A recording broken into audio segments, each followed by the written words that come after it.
এক সময়ের যারা উঁচু জাত, এক সময়ের যারা পয়তাধারী, তারা আজকে আদিবাসী হতে চাইছে। বন্ধুগণ, আপনারা জানেন আজকে পশ্চিমবাংলার আদিবাসী কি একটা চরম সংকটের মধ্যে অবস্থান করছি। আপনারা সোশ্যাল মিডিয়ার মাধ্যমে দেখতে পাচ্ছেন পশ্চিমবাংলায় আজকে হাজার হাজার ফেক সার্টিফিকেট এখানে তৈরি করা হয়েছে। যে সংরক্ষণ কেবলমাত্র আদিবাসীদের জন্য সংরক্ষিত ছিল, যেটা সাংবিধানিক ভাবে আমাদের আইন দেওয়া হয়েছে, সেই সংরক্ষণ আজকে আমরা হাজার হাজার আদিবাসী সেই সংরক্ষণের মধ্যে থাকা বসাচ্ছে। যে সংরক্ষণের মাধ্যমে ভারতবর্ষের সরকার আমাদেরকে উন্নয়ন করার জন্য আর্থিকভাবে, সামাজিকভাবে, সেইখানে আমরা এই প্রোগ্রামটা সম্পূর্ণ ব্যাহত হতে চলেছে। বন্ধু, আজকে যদি আমাদের এই সংরক্ষণের যে সুবিধা দেওয়া হয়েছিল আইনত ভাবে, সেই সংরক্ষণের আজকে আদিবাসীর হাতে সব দেওয়া হয়েছে। সুতরাং বন্ধুগণ, বুঝতে পারছেন যে সামান্য আশা নিয়ে আমাদের ছেলে মেয়েকে লেখাপড়া শেখাচ্ছি একটা কাজ পাওয়ার জন্য, চাকরি পাওয়ার জন্য, সেখানে কিন্তু আজকে সত্যিকারের যারা আদিবাসী তারা কোনোদিন সেই জায়গায় পৌঁছাতে পারবে না। বন্ধু, বুঝতেই পারছেন এই কার্যকরটা হচ্ছে একমাত্র এখানকার প্রশাসনিক, এখানকার সরকার সম্পূর্ণ এর পেছনে মদত আছে। আজকে হাজার হাজার ভুয়ো আদিবাসী সৃষ্টি হলো কি করে? এটা তো এরকম হওয়ার কথা ছিল না। সুতরাং বুঝতেই পারছেন এখানে প্রশাসনিক বা সরকারের মদত না থাকলে এইভাবে কখনো ভুয়ো আদিবাসী সৃষ্টি হতে পারে না।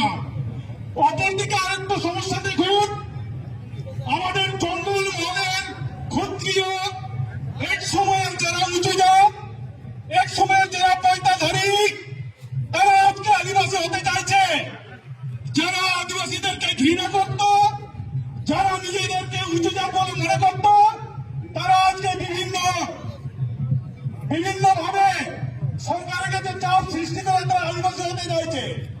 কিন্তু বন্ধু দেখুন, এখানকার সরকার তাদেরকে আদিবাসী করার জন্য লেখাপড়া লেগেছে, তাদের আদিবাসী হওয়ার জন্য যে সিআরআই রিপোর্ট, সেই সিআরআই রিপোর্ট 2014 সালে দিল্লিতে পাঠানো হয়েছিল। কিন্তু আদিবাসী হওয়ার জন্য যে সমস্ত ক্রাইটেরিয়া আছে সেটা পূরণ করতে পারেনি বলে সরকার সেই সেগুলোকে প্রত্যাখ্যান করে দিয়েছে। সিআরআই রিপোর্ট হলো আপনার জাতিগত বৈশিষ্ট্য, বংশগত বৈশিষ্ট্য, সম্প্রদায়ের বৈশিষ্ট্য। সেই সিআরআই রিপোর্ট যেটা তৈরি করা হয়েছে, সেই রিপোর্ট আজকে কি করে আবার সংশোধন করা হয়? এখন শোনা যাচ্ছে এখানকার সরকার সেই সিআরআই রিপোর্ট সংশোধন করে রেখে আবার দিল্লিতে পাঠিয়ে তাদেরকে আদিবাসী হওয়ার জন্য সাহায্য করছে। সুতরাং বন্ধুরা বুঝতে পারছেন আজকে আদিবাসী যারা আমরা এখানে আসছি, আমাদের যে সমস্ত সুযোগ সুবিধা আছে সেটা সর্বদিক থেকে আমাদের ধ্বংস করার জন্য এই সরকার সচেষ্ট হয়েছে। তার পাশাপাশি দেখবেন আমাদের যে এখানকার কি জমি, যে জমি খাস জমি, ফরেস্ট ল্যান্ড আদিবাসীদের দেওয়ার কথা 2006 বর্ডার আইন অনুযায়ী আমাদের আদিবাসীরা এই জমি পাওয়ার কথা ছিল। কিন্তু দেখবেন বিভিন্ন ভাবে আমাদের এই জমি ও আদিবাসীর হাতে বিলিয়ে দেওয়া হচ্ছে। সুতরাং আরো অনেক ইস্যু হয়েছে। বন্ধু, আমি বেশি সময় দিচ্ছি না। আজকে যে পরিস্থিতির মধ্যে আমরা আছি, আমি নেতা নই, কিন্তু নেতা বানানো হচ্ছে। আজকে আমাদের চিৎকার করতে হচ্ছে।